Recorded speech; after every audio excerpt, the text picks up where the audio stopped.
أهلا رمضان يا شهر الإحسان شهر الغفران رمضان. الحمد لله الذي فضل رمضان بإنزال القرآن وشرع لنا صيامه وقيام وصلى الله وسلم على رسوله عدد من صام وقام اما بعد.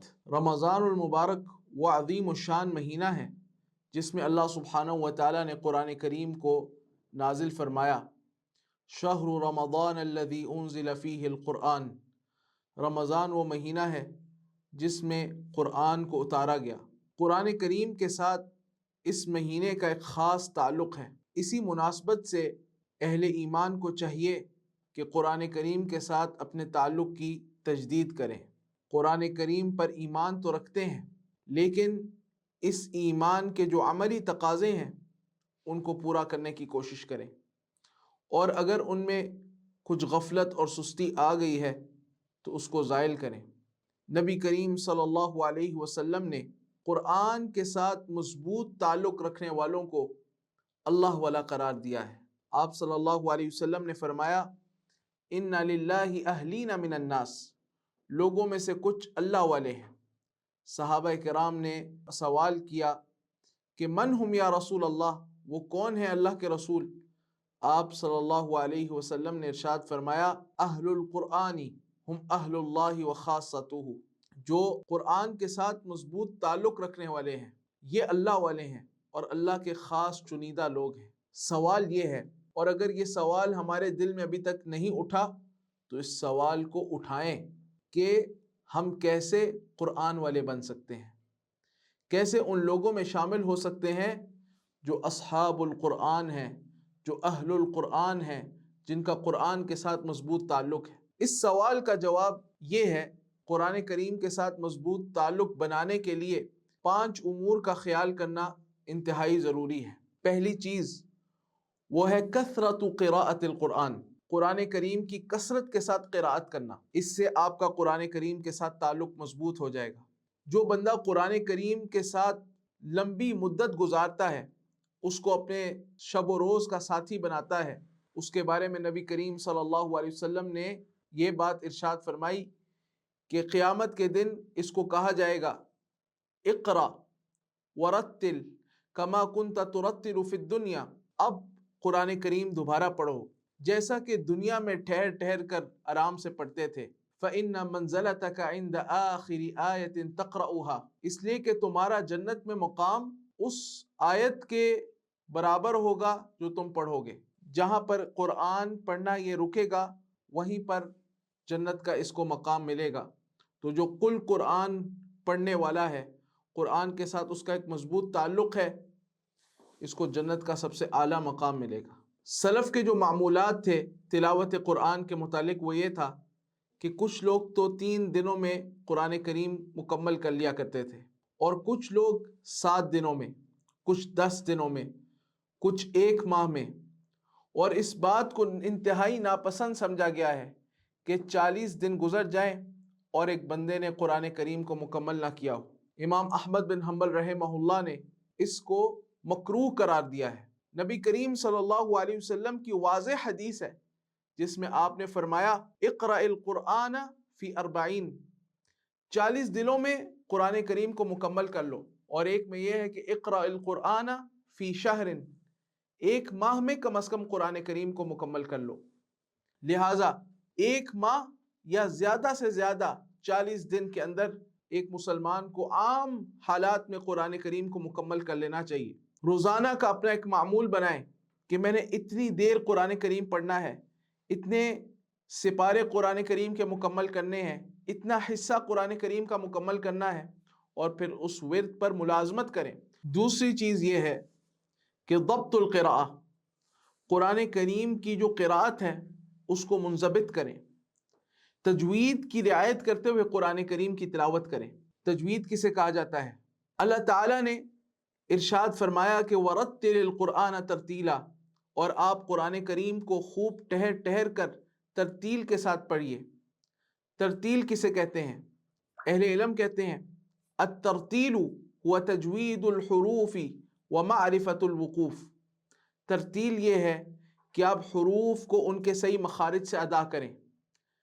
حمزہ کہاں سے نکلے گا، عین کہاں سے نکلے گا، خا کہاں سے نکلے گا، فا، زا اور وا، اس میں کیا فرق ہے، ان کو سمجھنا، ان کے مخارج کو صحیح طور پر ادا کرنا، یہ ہے تجوید الحروف۔ اور معرفت الوقوف، آپ نے کہاں پر وقف کرنا ہے، کہاں پر ملانا ہے، کہاں پر رکنا ہے، یہ آپ کو معلوم ہونا چاہیے۔ مدات کو کہاں پر مد کرنی ہے، کہاں پر غنہ کرنا ہے، کہاں پر قلقلہ کرنا ہے، اس چیز کا پتہ ہونا چاہیے۔ اور اس میں جو چیز ضروری ہے وہ علمی اور نظری تجوید سیکھنا ضروری نہیں، بلکہ عملی تجوید سیکھنا ضروری ہے، کہ عملاً جب آپ قرآن کریم بالفعل پڑھ رہے ہوں تو آپ صحیح طور پر اتقان اور مضبوطی کے ساتھ قرآن کریم پڑھیں۔ ابو بکر رضی اللہ تعالی عنہ ممبر پر کھڑے ہو کر انہوں نے ایک دفعہ خطبہ دیا اور کہا، یا ایھا المسلمون اعربوا القرآن، اے مسلمانوں قرآن کریم کو تجوید کے ساتھ پڑھو۔ یہاں پر اعراب سے مراد ہے اس کی جو ادائیگی ہے وہ مضبوط طریقے سے کرو، حرکات کا خیال رکھو۔ اور ابن عمر رضی اللہ عنہما کے بارے میں آتا ہے کہ وہ اپنے بچوں کو کسی بات پر نہیں مارتے تھے، لیکن جب قرآن میں لحن کرتے، قرآن پڑھنے میں غلطی کرتے اور مضبوطی کے ساتھ قرآن نہ پڑھتے تو اس پر اپنے بچوں کی سرزنش کرتے تھے۔ تیسری چیز وہ ہے حفظ القرآن، قرآن کریم کو حفظ کرنا۔ ایک مسلمان قرآن کے ساتھ تبھی صحیح معنوں میں تعلق قائم کر سکتا ہے اور اس کو تکرارن و مرارن پڑھ سکتا ہے، چلتے پھرتے اٹھتے بیٹھتے، قیاماً و قعوداً قرآن کریم کو پڑھ سکتا ہے جب قرآن کریم کو وہ یاد کرے گا۔ کچھ نہ کچھ حصہ قرآن کریم کا ضرور یاد ہونا چاہیے۔ نبی کریم صلی اللہ علیہ وسلم نے فرمایا، الماہر بالقرآن مع السفرۃ الکرام البررہ۔ نبی کریم صلی اللہ علیہ وسلم نے فرمایا جو قرآن کریم کا ماہر ہے، یعنی قرآن کریم کا حافظ ہے، وہ معزز فرشتوں کے ساتھ ہے۔ چوتھی چیز وہ یہ ہے کہ التفقہ فی معانی القرآن، قرآن کریم کے معانی میں تفقہ حاصل کرنا۔ اللہ تعالیٰ نے قرآن کریم کو تدبر کے لیے نازل کیا ہے۔ کتاب انزلناہ الیک مبارک لیدبروا آیاتہ ولیتذکر اولو الالباب، یہ عظیم کتاب ہے، ہم نے اس کو اتارا ہے آپ صلی اللہ علیہ وسلم کی طرف، اور یہ بڑی مبارک کتاب ہے۔ اسے کیوں اتارا ہے؟ تاکہ لوگ اس کے معنی میں تدبر کریں۔ تدبر نئے نئے نکات نکالنے کا نام نہیں ہے، بلکہ تدبر قرآن کریم کی خبروں کی تصدیق اور اس کے احکامات کی تعمیل کا نام ہے۔ شیخ الاسلام ابن تیمیہ رحمہ اللہ نے اپنی کتاب مقدمہ فی اصول التفسیر میں لکھا ہے، ابو عبد الرحمن السلمی جو مشہور تابعی ہیں اور صحابہ کرام کے شاگردوں میں ہیں، انہوں نے کہا، حدثنا الذين كانوا يقرؤوننا القرآن كعثمان بن عفان وعبد الله بن مسعود وغيرهما، ہم سے بیان کیا ان لوگوں نے جو ہمیں قرآن پڑھاتے تھے، جیسے عثمان ابن عفان اور عبداللہ ابن مسعود، اور ان کے علاوہ دیگر اصحاب نبی صلی اللہ علیہ وسلم رضوان اللہ تعالی علیہم اجمعین، کہ انہم کانوا اذا تعلموا من النبی صلی اللہ علیہ وسلم 10 آیات لم یجاوزوها حتی یتعلموا ما فیہا من العلم والعمل،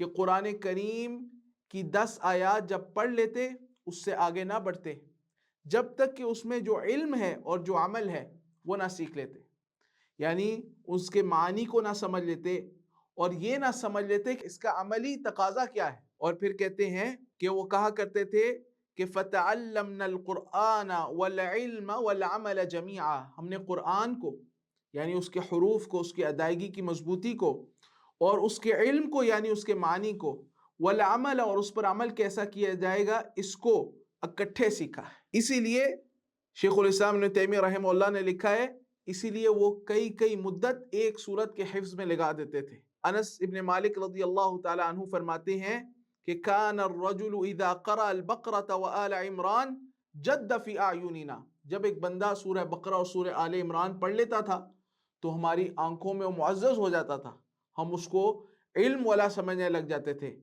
کیونکہ اس نے قرآن کریم کے معنی میں تفقہ حاصل کیا ہوتا تھا۔ پانچویں چیز وہ ہے العمل بالقرآن، قرآن کریم پر عمل کرنا۔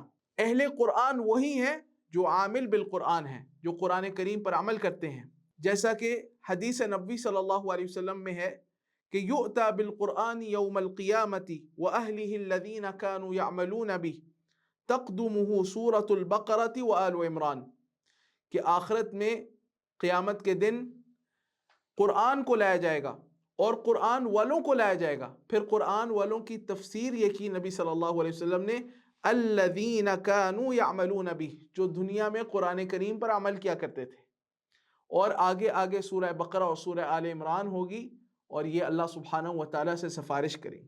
ایسے ہوتے ہیں قرآن کریم پر عمل کرنے والے لوگ۔ اللہ تعالیٰ ہمیں بھی ان لوگوں میں شامل فرما دے، یہ اللہ والے لوگ ہیں۔ وباللہ تعالی التوفیق، وصلی اللہ وسلم علی نبینا محمد وعلی آلہ وصحبہ اجمعین۔